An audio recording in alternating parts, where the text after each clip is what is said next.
In this video, I'm going to be taking you guys through a leg day. I always had skinny legs growing up, and the last thing I wanted was a big upper body and a small lower body. There's nothing worse than that. So I did this one leg day, which I'm going to take you guys through today, and I took my legs from this, twigs, to looking like this, tree trunks. Awesome. So the first thing I do on every single leg day is the abductor machine. Now you're probably thinking, isn't this for girls? Well, no, and let me explain. You see, what the abductor machine allows me to do is it allows me to open up my hips so that when I get into my heavier compounds, which we're going to go over later in the video, which is the main driver for growth, I can get more range of motion, I'm going to be safer, and I can grow bigger legs. So I'll do 2 to 3 warm-up sets, all within 8 to 12 reps, and I'll go from 50% strength to 60% strength to about 70% strength. That way I'm warming up efficiently. And I'll do that for pretty much the first 2 or 3 movements. The rep range here is about 8 to 12 reps, and I'm really just focusing on opening up in not the sussest way possible, and getting the legs firing on all cylinders. A big focus for me during these leg days is developing my quads. Yes, I know hamstrings are important. Yes, I know the abductors are important, but in my opinion, there's nothing nicer than just a big, juicy, voluptuous, whatever you want to call it, set of quads. So once I've warmed up the abductors, I move on to the hack squat. Now the hack squat here, it's not the best machine. You can replace this one for the Smith machine, which is personally my favorite, but this was taken at the set time. So what we're doing here is 2 warm-up sets again, and that's one of the biggest mistakes I see people making, is they go straight into a machine. They wonder why they're sore, they wonder why they're not growing, they wonder why they're not progressing. And one of the main reasons is you're not warming up properly. For the second exercise, what I'm going to do here is I'm going to do my first warm-up set, which will be at 50% strength for about 8 to 12 reps. And then my second warm-up set is going to be at about 60 to 70% strength, so a little bit more weight. And for this set, what I'm going to do is about 4 to 8 reps. So I've done my first set, we've moved the blood around, I've done the second set, I've felt the weight out a little bit, but the main goal is to get the blood flow, get everything warm. It's not to push it and burn any energy whatsoever. So the rep range I'll work with in here is around 8 to 12 reps. I'll do about 3 sets, and on my last set, as this is my heavier compound for the workout, I will do a drop set. So these are absolutely killer, but I only do 1 workout a week for my legs, so I want to make sure that when I'm in there, I'm getting growth from it. And if you're the person that potentially only has 1 leg day in your split, I would highly recommend adding in a drop set. So what I'll do on my final set is once I've done 8 to 12 reps, I'll drop the weight by 25% and I'll go again until I simply cannot. You can repeat that 1 more time if you're up for it. I've got a leg day today. It's going to be one of those leg days. I can already taste that taste of like kind of blood, it's a love-hate relationship with legs, but I'm loving it at the moment. Those drop sets are amazing for those heavy compounds, okay? Really just leaving all you've got out there, and driving as much growth as possible whilst keep maintaining that form and range of motion. We never sacrifice that to get an extra rep. So in terms of growth, I get asked a lot, Kyan, how many sets do I need in order to grow a muscle group? How many times do I need to train it? Kyan, I want to grow my legs.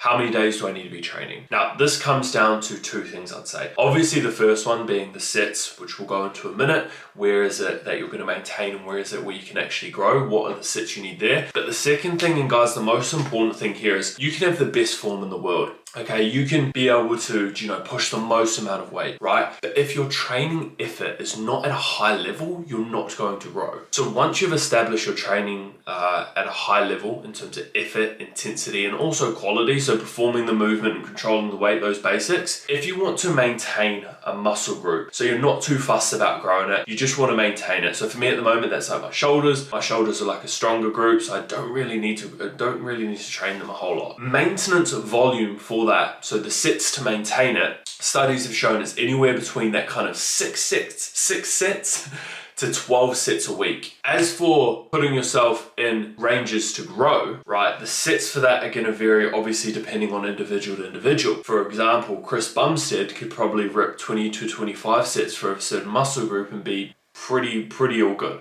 He's not going to be doing overboard. Whereas the general consensus as someone who's enjoying training, right, obviously not enhanced, is anywhere from that 12 to 24 sets.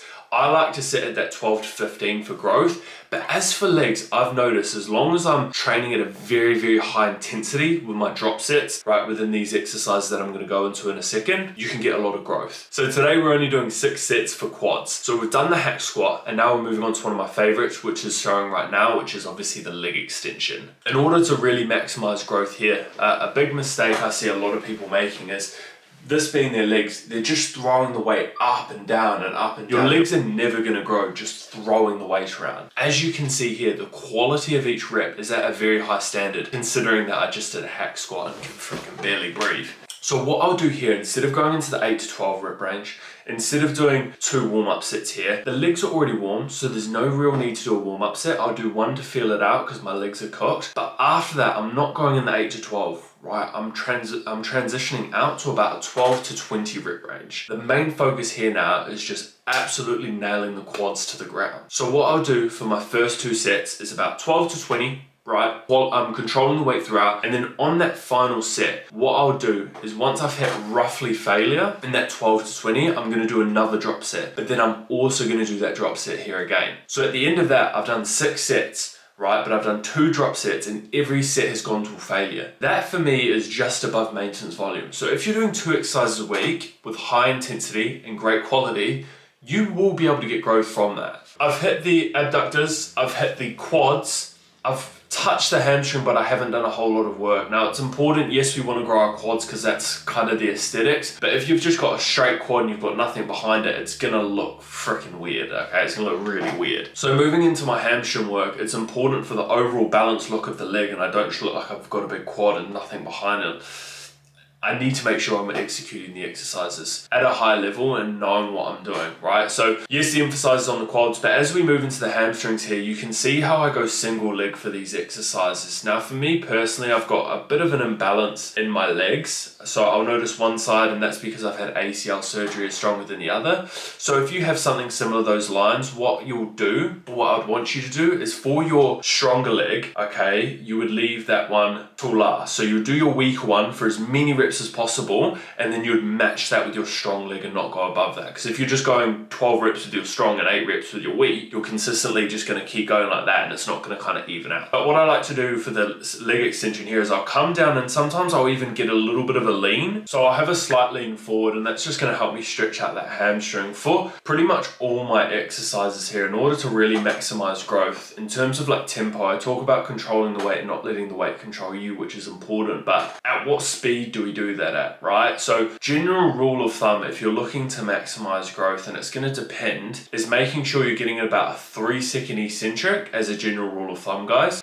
So 1, 2, 3 on the way up, for example, that pull down, right, on the way down on a bench press, just think eccentric, easy part. You want to go about 3 seconds there as that's going to get the most growth. So as you can see for 99% of my movements, well, not 99, probably go 95. We're going 3, 2, 1. Now on the concentric, so chest press pushing it up, you want to be explosive here, okay? There's not going to be a whole lot of growth happening there, so we don't need to go 1, 2, 3 and slowly go it up. So I'm exploding up or exploding down, as you can see on the hamstrings curl. I'm normally holding it there for about half a second, getting a good squeeze, and then releasing again for 3 seconds. So you can take that into your lat pull downs, your bench press or dumbbell incline, that 3-second stretch, and you're going to notice a good amount of growth from that. So if you want to grow your legs, 3 takeaways from this video. The first one is control the weight. Do not let the weight control you. 3-second eccentric. The second one is, if you want to grow, you can have the best form in the world, but what you must do and what you have to do every single session if you want to grow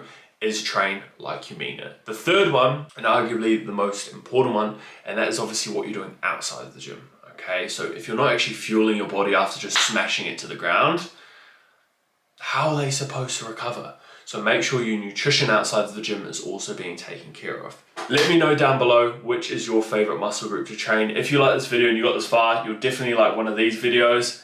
I'll see you guys in the next one.